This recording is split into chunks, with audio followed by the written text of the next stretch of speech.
صحیح تیمم اور تیمم کے جائز ہونے کے موارد۔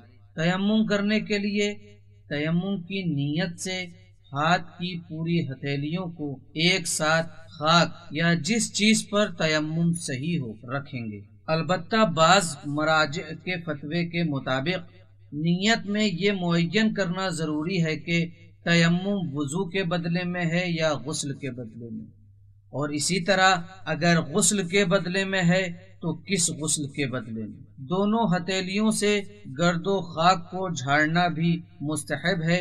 اس کے بعد دونوں ہتھیلیوں کو پیشانی اور اس کے دونوں طرف جہاں سے بال اگتے ہیں ابرو کے اوپر کھینچیں گے، اور چہرے کا بقیہ حصہ مسح کے حدود سے خارج ہے۔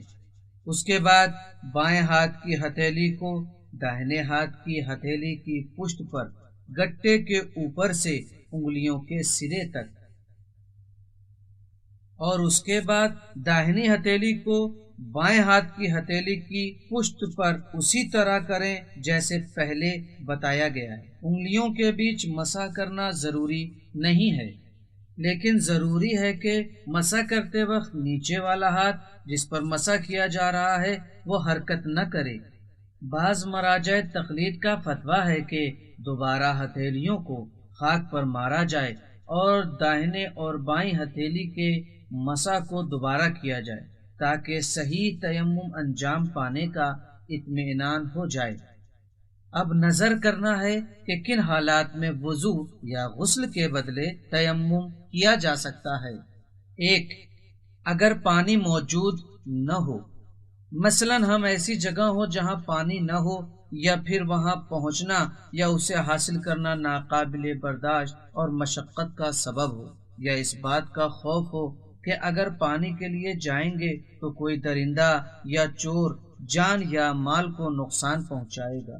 جس شخص کے پاس صرف غصبی پانی ہو تو وہ اس سے وضو نہیں کر سکتا، اور اس کی حیثیت اس شخص کی سی ہے جس کے پاس اصلاً پانی موجود نہ ہو۔ 2. یہ احتمال دیں کہ پانی ہمارے لیے نقصان دہ ہے، جبکہ یہ احتمال لوگوں کی نگاہ میں درست ہو۔ پانی کے ختم ہو جانے اور خود اپنے ساتھیوں کے یا پھر ایسے جاندار کے پیاسے رہ جانے کا خوف ہو جس کی جان بچانا واجب ہو۔ البتہ یہ حکم اس صورت میں ہے جس صورت میں آدمی کے مرنے یا ناقابل برداشت مرض یا مشقت میں پڑنے کا اندیشہ ہو، ہمارا بدن یا لباس نجس ہو اور ہمارے پاس پانی بھی تھوڑا ہو کہ اگر اس سے وضو کر لیں تو پھر نجس بدن یا نماز کے لباس کو پاک کرنے کے لیے پانی نہ بچے۔ نماز کے لیے وقت کم ہو، یعنی اتنا اطمینان نہ ہو کہ اگر وضو یا غسل کریں تو بغیر مستحبات حتیٰ بغیر سورے کے وقت کے اندر نماز پڑھی جا سکے گی۔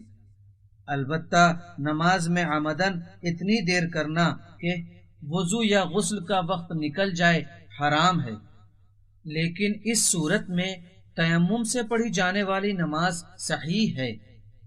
قابل غور بات یہ ہے کہ اگر غسل کرنے سے شرم آتی ہو تو اس سے تیمم جائز نہیں ہوتا ہے۔